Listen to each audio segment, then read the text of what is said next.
Hey man, how's it going? I'm really well. How are you, man? Yeah, I'm doing well. I'm doing well. We're giving LA a run for its money here in New York today. It's a lovely 70 degree day. So, I don't want you flaunting your 80-degree weather over me for Wow, once. man. Wow. Good for you. I like how I'm taking credit for it as if it's like an accomplishment. I did it. I did it, Chris. Pretty weird. The next thing is referring to yourself in the third person. I can't wait for that to happen. Well, we have 45 minutes, so wait till the end of this. Sure. What happened to the Moses biopic beard? I was ready to go full on 30 minutes just on the beard, and you've denied me that. Well, just throwing a curveball. See how agile you are. I've got nothing left. I have literally nothing here. Great. I can hit the massage and sauna early. Perfect, perfect. No, it's good to see you, man. As always, there's a lot to talk about. You got not one but two cool new flicks coming to folks, and you've never done the podcast, so this is the time when we can both like cry into each other's Zoom boxes and go really deep. Oh, this isn't your. Oh, this is your pod. I thought it was your show. Well, it's a show. Podcasts are shows. Right. So you've done every Josh Horowitz vehicle over the years. You've done the Comedy Central show. Uh-huh. Now you're doing the podcast. I feel like, and I'm going to be honest, since we do have time, Chris, I feel like there have been times where, to quote Tommy Lee Jones to Jim Carrey, you did not sanction my buffoonery, where you were not on the Josh Horowitz wavelength. You require a certain level of, I need to key into Horowitz energy. Sometimes I'm there, sometimes I'm not. I'm not a fucking dancing monkey over here, dude. Come on. And you don't pay me nearly enough. No, nil. Don't worry. There's no monkey dance today. We could just have a normal human conversation. So talk to me a little bit first on, let's talk about these two new films. These are, as I understand, these are your first two features you've executive produced, if I have that right. I think that is accurate. Okay. Yes. So where are we at in terms of that side of your career? Is that just a natural? I mean, obviously, so many actors I talk to nowadays work on producing their own material. Is that about just finding material for yourself, just being self-generating, taking an active role? Where are you at in terms of that? Definitely all of that for sure.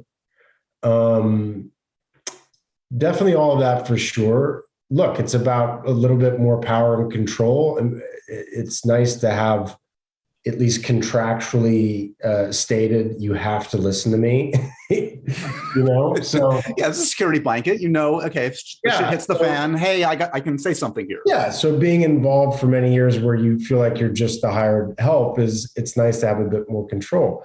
I also come from, my parents spent a lot of money to give me a college degree in English. So I have a lot of, I know how to read, man. Okay. So, and I know how to give story notes, dude. So there's a bit of that. I started my production company with a good buddy of mine, Ian Gottler, at the beginning of the pandemic. And it was the perfect timing for it because it just gave me structure for my life. So really, at the end of the day, it gave me 8 hours a day of something like, I need to show up. We need to talk about X, Y, and Z, blah, blah, blah. And I'm getting a chance to hire a bunch of my friends, a bunch of people that I really love and respect that now, because of whatever entree I can give into the business, I can do. And that's really fun. That's really fun. Which of these two projects came around, which has been kind of incubating longer, the contractor? They're both, as far as I recall, both around the same time. I got both of them. I loved both of them. All the Old Knives I read, and I thought was a nearly perfect script. This one was trickier. It wasn't totally there. It was going to take some mining, but I couldn't stop thinking about it because I thought it was a really sneakily intelligent man's thriller. Right. That required some unpacking and investigating. So. Well, it does. It has kind of the trappings of that kind of like, man on the run, wronged man, born identity kind of thing. But like beneath it, there's some weighty stuff we're dealing with in terms of like these men and women that are discarded, that find themselves like left without a path. Well, it's, you get 30 minutes in the beginning of the film that's a family drama, essentially. Right. And then it ramps up, and then it's kind of a freight train that can't stop. But I had read two books are really pivotal. One of which I'd read before for another part, Carl Merlantis, How We Go to War, What It's Like to Go to War, which is kind of a psycho-spiritual exegesis on going to war, all about it. What it's like to go to war, kill, be shot at, deal with your ghost, deal with the trauma. I mean, it's fucking gorgeous writing, and so heartbreaking. But he talks about how that, even in very primitive cultures, when you send a warrior off to go, there's like a full, there is a full experience, like a week-long thing where they prepare the man to go off to war. And then when the man comes back from war, similarly, there's another thing to welcome him back in. And it's like over the course of the generations, it's like we teach them to go kill, and then they come back and they're supposed to go work at Home Depot after killing people. And I don't know how anyone thinks that's normal or okay.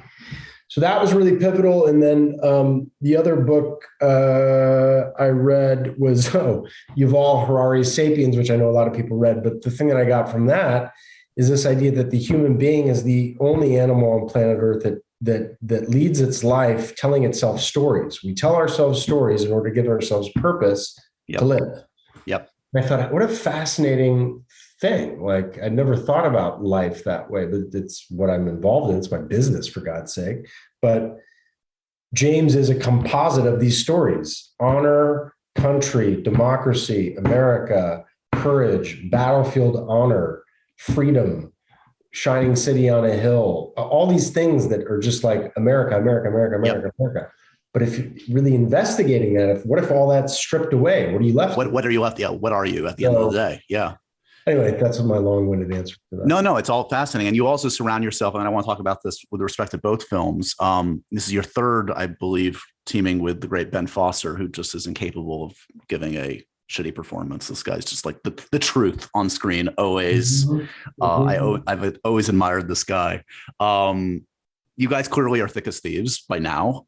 What's different about playing a scene with Ben Foster than 99% of other actors? What do you get out of it? Well, I remember when we did Finest Hours, and I heard about Ben, and I was like, fuck, Ben's gonna be all intent, and I just don't. He's an intimidating dude. Yeah. And all this shit. And Ben is intense, and he's all of these things, but he's also just the sweetest, kind. He's so sensitive. He's like this little butterfly in a bear's body. And I remember really thinking, I was like, I don't feel so alone on set anymore, because Ben has a way of thinking and a way of going about things that I find I share with him. I can't really articulate it fully, but I felt a kindred spirit. And as it's just happened over the years, the way that we work, I think, is there's no competitive energy. There's no out alphaing one another. There's no worrying about someone trying to fuck you over in a scene or try to steal your shine. It's really just all about, okay, this is what the scene, what is it about? How do we make it the best? And then we just go to work and we start chiseling, and then he'll throw me a line. I'll be like, I don't think that really worked. And then he's like, try that. So it's just this great, it's just so easy. So, it doesn't always necessarily mean it works out, but it facilitates an easier working environment. Right. Let's talk titles. This film, The Contractor. Look, at first blush, I mistook this for a Liam Neeson movie about a wronged contractor out for revenge. It's not that. Yeah. Is this a tough one? These are both tough titles, honestly. I mean, is this a tough one at your EP too? Like, is it hard? Do you always know where to zero in? Do you know what the right path is? It's a really fair question. I'm not going to say that it's my favorite title in the world.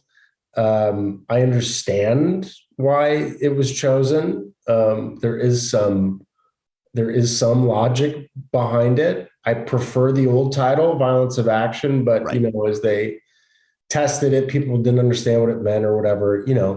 Look, it is what it is. All I need is people to get into theaters. And if people are going to be attracted by the poster is the kind of poster that you would imagine, et cetera, blah, blah, blah. I understand all the arguments for it.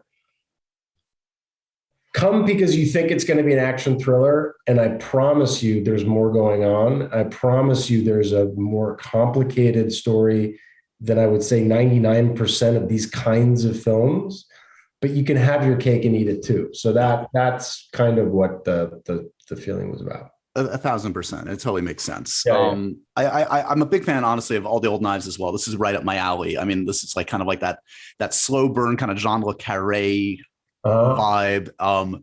You've got a really, really cool cast. Like, every couple scenes, like another like just A-list actor just like pops in, and just like Jonathan Pryce, Lawrence Fishburne. I mean, the list goes on and on.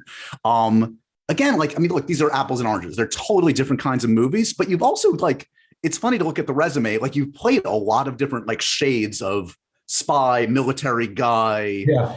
Like, is there anything that correlates from one to another? Are you just at the right age where these are all the kinds of roles that are coming your way, or what's I don't know.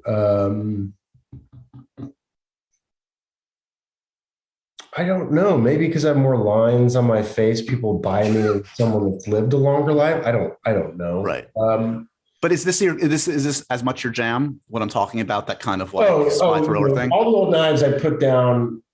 I loved every word of it. It was my. I'm a huge reader. I'm a huge spy reader. John Le Carré is one of my favorites. A Spy Who Came In From the Cold is a favorite film of mine, a favorite book of mine. It may be the perfect spy book.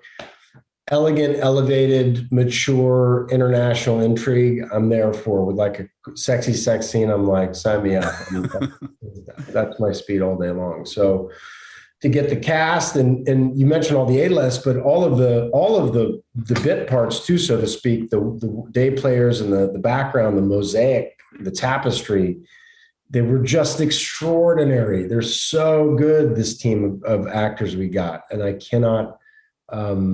can't sing their praises enough, nor the casting director that helped us out, but they did a spectacular job. I'm also just like a sucker for like a good like mole hunt movie. I went back in the day when I was growing up, like No Way Out was like one of my favorites. Like, and such a good one, such a great twist ending. People need to check it out. And yeah, there's some twists in this without revealing too much. And then kind of at the heart of this, you kind of have like this almost like little chamber, this little play in the center of it, where you really get to like chew on some really great material. Like, some of the writing it's a little too poetic for screen, but it's just still delicious to say like all this shit that I tell Jonathan Pryce. When my favorite one is like, accuse you. I'm not accusing you. If I accuse you, you'll be in a Romanian basement with your hands tied behind your back, not sitting in a pub or whatever the fuck the line is. Totally. And I read it and I was like, oh, I can't wait to do that. Oh my God, I can't wait to do that. Yeah. It's my West Wing moment. It's my Aaron. Totally. Hey, speaking of West Wing, here's a segue to family and growing up. Your dad got directed by the great Aaron Sorkin this past year, didn't he? Didn't he pop up in Being the Ricardos? Do I have that wrong? I mean, you've now caught me off guard. I don't. Dude, what? You're not keeping up with your dad's IMDb? He's literally Googling for those listening.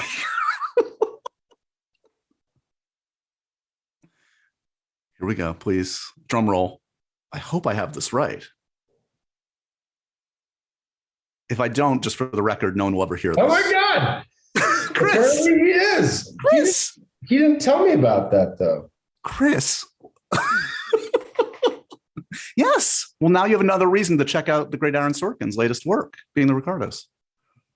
How does that happen? You guys just casually don't mention each other's like latest performances? I mean, now that I think about it, he did say I remember him saying this a long time ago. Yes, it was Sorkin something, but I didn't put two and two together. Okay. I guess I have to go. Yeah. Sorry, Aaron. I haven't seen your film yet, but I'm on it. No. Say sorry to your dad. Don't worry about Aaron Sorkin. It's okay. It's more important stuff. My dad just did a Magnum PI. He just did a Magnum PI. Oh, the new Magnum. The second Magnum PI. The first Magnum PI he did was in 1984. In a flashback, he played Tom Selleck's father. I love it. Magnum's father. Yeah. It doesn't get more 80s great TV than that. Come on. Yeah. So let's go back, if you'll indulge me a little bit. You grew up, dad, obviously a recognizable face to anybody that was watching TV in that time on ships and many shows. Mom was an actor too. Did you spend a lot of time on sets growing up? And what was your view of, like, was it a glamorous business or just like what mom and dad did? I don't remember spending too much time on set. I do remember my dad being with my father on a Quantum Leap set and being at craft service and seeing Scott Bakula. That's, for some reason, one of my only surviving memories. No, it was not glamorous. You know, we had some very rough years in my, like, for a long time where money was tight and work wasn't really coming. No, the business, as I remember growing up, pretty rough, not rosy colored, and not an easy ticket to a steady lifestyle, for sure.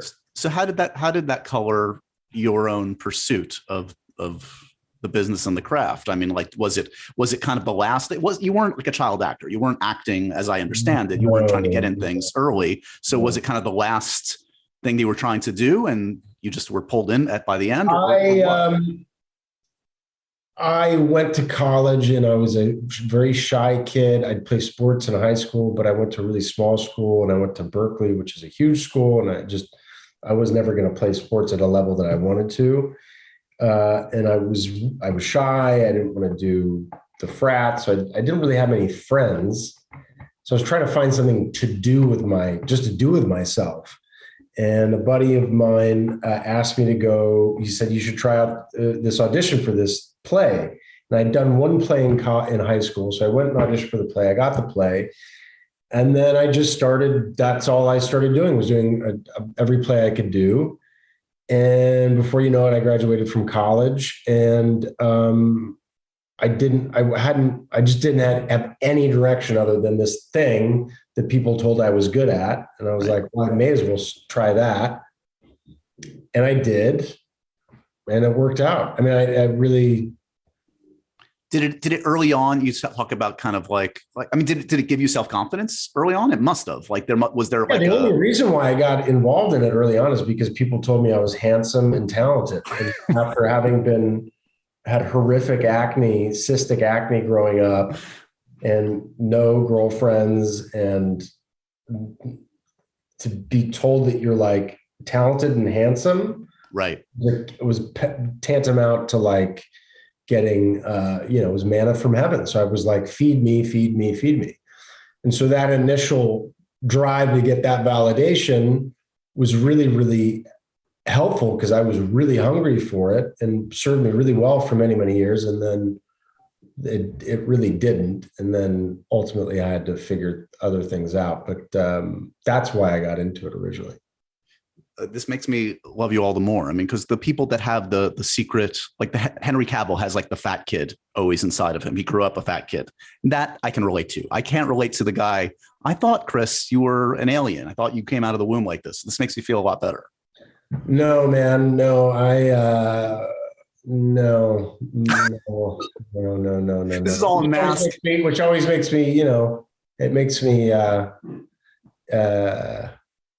it's always very interesting for me. It was very hard initially, when you're getting, I'd get cast as like the prince or right, a certain kind of guy, but to deeply, almost cellularly not believe that, right, the kind of internal dissonance that creates is pretty intense, because you also feel like I can never live up to this idea of what they think I am, which is just not true. So thankfully, 20 years later, it's not so much of an issue, but certainly early on was definitely one. Well, that is fascinating, because you look at the first films and you're kind of like on this path, this dangerous path to, like, himbo-ness, basically. Right. You're doing, like, obviously Princess Diaries, you're doing Just My Luck. I found, like, an amazing poster for a movie called Blind Dating that I want to just hang on my wall. You should have it if you don't.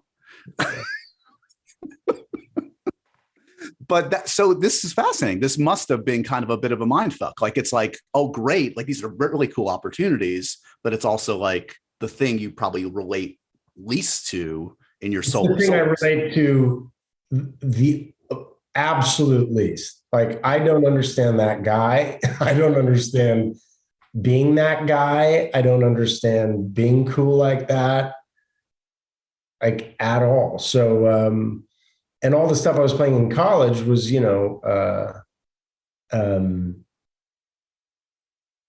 just different, different. I just had a whole different idea of what the whole thing was going to be about. And it wasn't that. And that's, that's been the journey. It's been super interesting. That's for sure. How it must have been nice though, to like start out with like a filmmaker like Gary Marshall, like, who must have. Oh my God. I mean, firstly, you have to understand that was 2000, like 3, like, so just like the tail end of like movies are making a shit ton of money and there's money everywhere. Especially like you're shooting in LA, you're shooting a big fat $90 million rom-com on the backlot at Universal, and the catering's like sushi and shellfish and steaks. And like, I just had no idea what I was walking into. And there was a parade. Gary had a parade that he had all the departments make a float, and then he judged the parade like at 1 p.m. on a Friday while we were shooting. Sure. Yeah, it was a pretty remarkable way to get introduced to the business. That's for sure. Yeah, you didn't know you were like literally seeing the last vestiges of that model. Like, that was it was over. I mean, for me, that was the last time that ever. Well, yeah, that was the last time that ever happened. Even on Star Trek 1, which was like 4 years later, right. It wasn't that at all. Before Star Trek, were there close calls to the films that you thought were going to put you in a different stratosphere, to put you in that kind of thing? No, there were like, no. So what happened did you feel like you aced that audition? Did that feel like it was the only audition that I felt that I aced, I had the most important one. I'm sure people who are at all interested in my story know that I auditioned for it. Originally, I didn't get it. I didn't think anything about it. Then my agent said, can you go in to meet JJ? And I said, why? They said, you want to audition for it again? And I said, okay. And then I went there and auditioned, and I definitely knew I did a good job. I definitely, when I auditioned for JJ, and JJ is also the best audience of all time. He's like loving and kind and so positive and your best friend. And I killed it. I had a great time. I felt really strongly about it. But at that point too, I'd had enough rejection that, you're like, yeah, I killed it, but what the fuck is that? Yeah. Yeah. Did you have a read on did you know what your take was immediately? I mean, I still everybody does looks at that initial cast of what JJ put together and you guys as a miracle. Like, it was like the uncastable movie, and somehow he figured it out. That negotiating of the honoring the original cast and doing their own thing. Like, did you know the line to toe? No, man. I mean, honestly, my take on it, I was just trying to get through it. I was just trying to there was no deep, anybody that's seeing any sort of very skilled take on the character is just not, I appreciate it. Thank you. I was just trying to play make believe of a spaceship captain. And then I think anytime there was a Shatnerism, it was either JJ saying, or it was me fucking around, or it was JJ saying, do it as Shatner. And I'd fuck around, but I wasn't trying to at all do some sort of interesting, nuanced pastiche of Shatner. I was just grateful for the job and, show up and say the lines. Sometimes it's that simple. Well, I mean, work my ass off and be terrified most of the time. But just there's so much else going. I mean, it's my first $50 million film. So there's so much learning curve there. There's how big is the set? Right. How many fucking people are on set? There's an EPK crew following you around all of the time. There are executives watching everything you do. there are, I mean, it's so much that it's just too overwhelming. All you concentrate on is, what is the scene? What are my lines? That's it. You know? I totally hear you. I think people don't realize that. I mean, look, I do a tiny aspect of that in like my carpet stuff, or had to do live things, and it's shutting out the noise. That's 80% of the job, is just to like hone in on your specific job and relating to either the camera or the person in the scene with you, and shutting out all the shit that's like right in your peripheral vision. And I just wasn't probably smart enough at that point to think of like how I could do it a la Shatner. I mean, we never, I had a choice between doing an LA Confidential sequel that Joe Carnahan was going to direct, and then Star Trek. And my sister, I was like, well, I really want to do the weird detective who kills Clooney and the fucking thing. And then she's like, well, maybe Kirk is harder because you can't play the hunchback, so to speak. And I was like, you're totally fucking right. And that, as I recall, it was the first time I had an inkling of what, how do I say it? That kind of acting is. Yeah. By which I mean, it's a movie star acting. And I only mean that insofar as what is intriguing about that kind of acting is you are you. You're you. You're bringing all of your qualities to it. That's what, I talk about Harrison Ford all the time. That's Ford, or that's Julia Roberts, or that's Costner, or that's Bruce Willis. It's like, that's the thing. And it's actually much harder because you have to mind fuck your way into this thing of like, I have nothing to hide behind. Right. It's just this thing. So that was the learning curve there, I think. I've had the privilege of having Quentin Tarantino on the podcast a few times, and he has gushed, and this, he has gushed about not only Star Trek, you and Star Trek. Like he was the reason he wanted to do his version of Star Trek. This by now. Have you spent time with him? Has he talked to you about his love of Trek? I haven't spent any time with Quentin talking about Star Trek. I met with him years ago for Hateful Eight, for a part that he, within the first 2 minutes of the meeting, told me I wasn't right for, which I had great respect. I really had a ton of respect for him for that. But I got to go to Quentin's house and see his famous living room with all of his VHS tapes and stuff. And then I used to take my mom to the Academy Awards all the time, and I'd see Quentin at the Vanity Fair party afterwards, and he would always talk to my mother. He loved my mother. My mother knows everything about old Hollywood because my grandmother was in it. And of course, Quentin knows my grandmother and all of the films that my grandmother did. And then Once Upon a Time in Hollywood comes out, and on the screen at Bruce Stern's whatever fucking at the thing, one of my grandmother's films is playing on the television. And I sent him get a restraining order. He might be too interested. Yeah, I sent him a note about that, thanking him. And anyway, he's a look, man. For him to say those kind of things about me is a big pat on my back. No, it's amazing, man. Talk to me in the wake of Trek, which changes obviously your career 1,000%. Did you know the path? Did you have an idea? Or are you just sort of like taking the best that's offered to you? Like, put me in your headspace. Like suddenly you have new opportunities, new people that want to meet with you. Just like coming to set as a whole thing, that whole experience happens so fast. And look, my experience is one thing. To be like, I think about it with like Harry Styles or something who I work with, like to have or Leo, like that catapult, that fucking rocket ship. I don't know if that would have blown my brain apart. My rocket ship was pretty fast, but it's a pretty mellow rocket ship. Nonetheless, it's a lot to take in. All of a sudden you have 17 paparazzi at your gym, and they're outside your fucking 400 square foot apartment waiting for you to come out.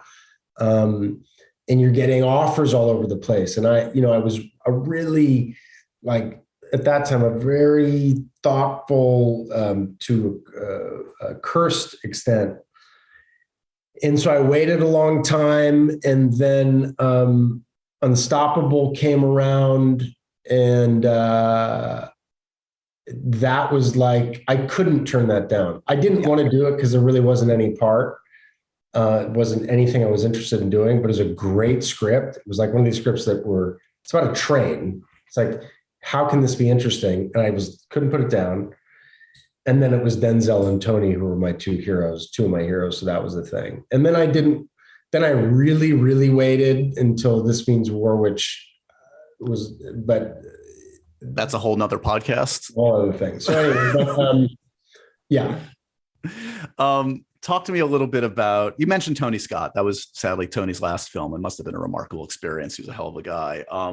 I asked you for a comfort movie, and you chose one of his brother's great films. And it actually reminds me of some of the stuff you were just talking about that kind of unsung thing about a movie star being a movie star and holding the screen. And I think of that when I think of Gladiator and Russell Crowe. Talk to me about. I mean, that was my hangover movie of choice for when I was hungover.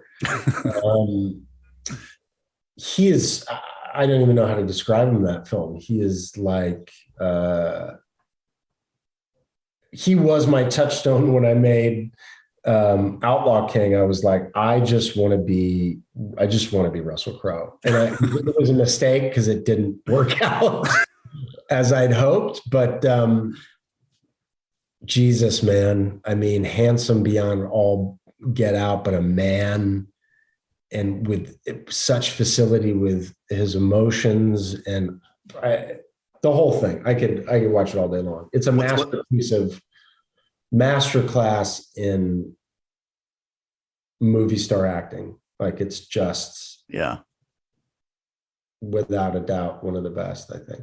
What's a scene or a speech that jumps out? What's the first thing that's just like eminently? The first thing that comes out, I mean, the entire final fight,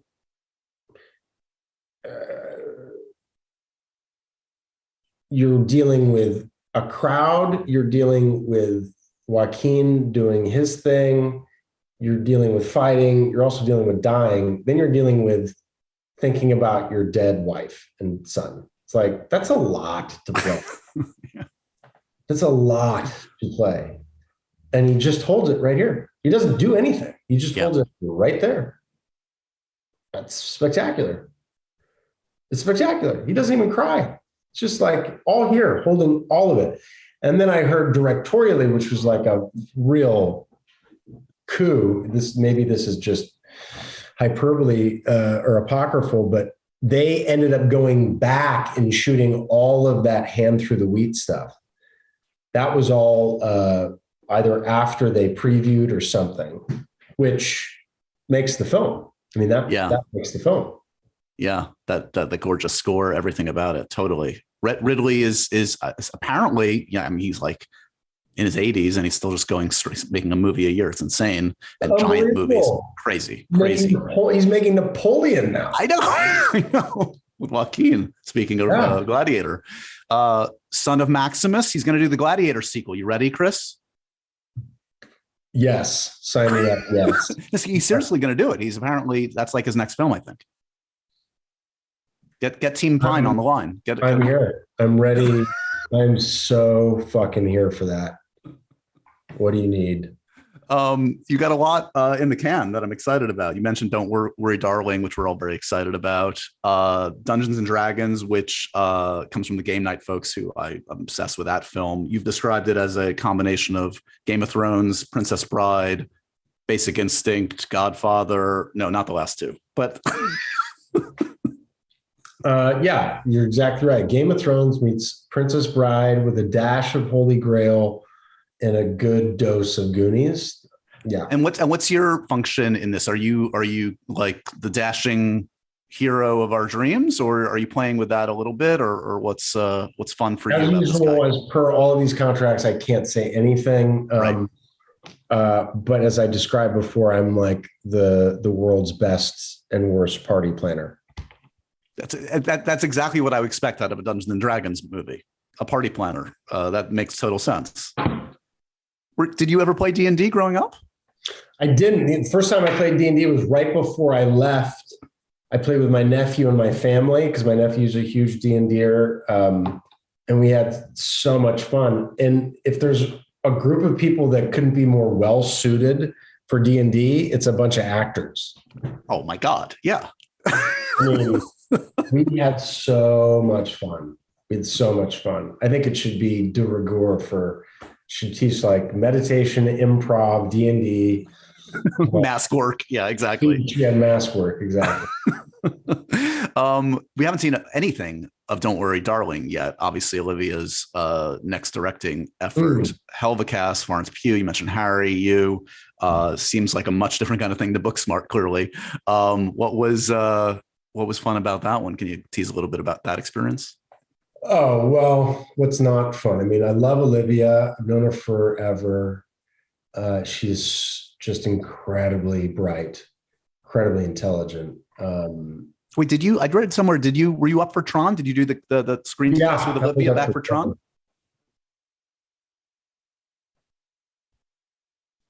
God, I may have screen tested. I was up for it, but I don't know if I screen tested. Maybe I blocked it out. I don't know. Yeah. It's period. So it's like, and it's my favorite period. So it's like mid-century, 50s, 60s. The outfits are great. We shot at a Neutra house in Palm Springs. It was gorgeous. So all of that aside, and then I play a fucking cult leader. I mean, oh, I didn't know. That sounds juicy. That's great. And I haven't played a bad guy in a minute. So this guy is just such a creep. It was so much fun to do. I had a blast. Florence, who I love to death. I mean, I've seen the film. Florence she's just, I don't know if there's anyone better. She's talk about an actor that just jumps off the screen. Like, she's just got it. I'm just to be that young and that in charge of her. She's such command of her body, of her voice, of her craft, she's so comfortable, of her sexuality. She's just like a fully formed human being, so young. It's beyond me. And such a kind person, such a giving actress. She's so good in it. I'm really, really excited for people to see it. I don't really want to give anything away other than I think it'll really creep people out and blow them away. That's all I needed. I know it's premature. We don't know like exactly the whens and the wheres, but the hope is to get the gang back together at long last, about Trek. And I don't know, like, what's like your attitude about, like, because there've been so many stops and starts the last bunch of years. Like, there's been no less than 3 or 4 different iterations of this. Like, do you have to kind of like, I don't know, temper enthusiasm, excitement because you've been down this road other times? Or like, what's your attitude now about potentially getting the gang back together finally? I think reporters think that we know more than we're saying. And when I say that, I honestly, none of us know anything because I don't know. I haven't seen a script. Right. All I heard was that they said we were making a film. I am so stoked for that idea and possibility, as we all are, but it's so premature to say anything because there's no date, no nothing. But I'm pretty positive we'd all come back. I mean, I don't see why not. It'll be interesting because like, this is like, you started this character, obviously coming full circle in our conversation at the very beginning of your career.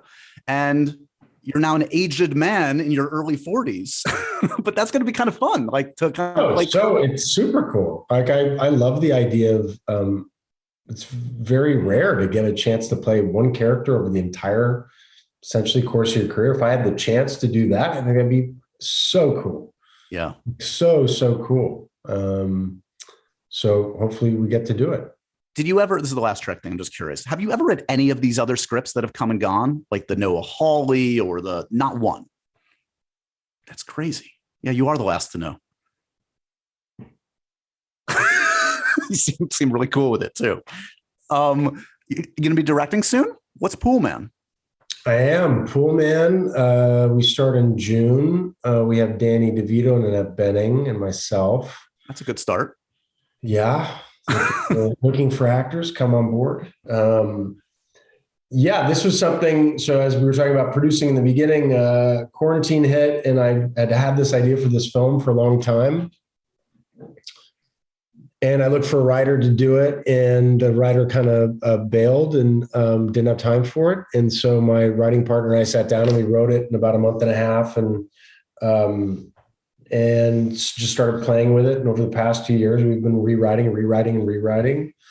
And it's definitely it's an ode to Chinatown, seen through the lens of like a bottle rocket and maybe a smidge of Lebowski and a smidge of Being There.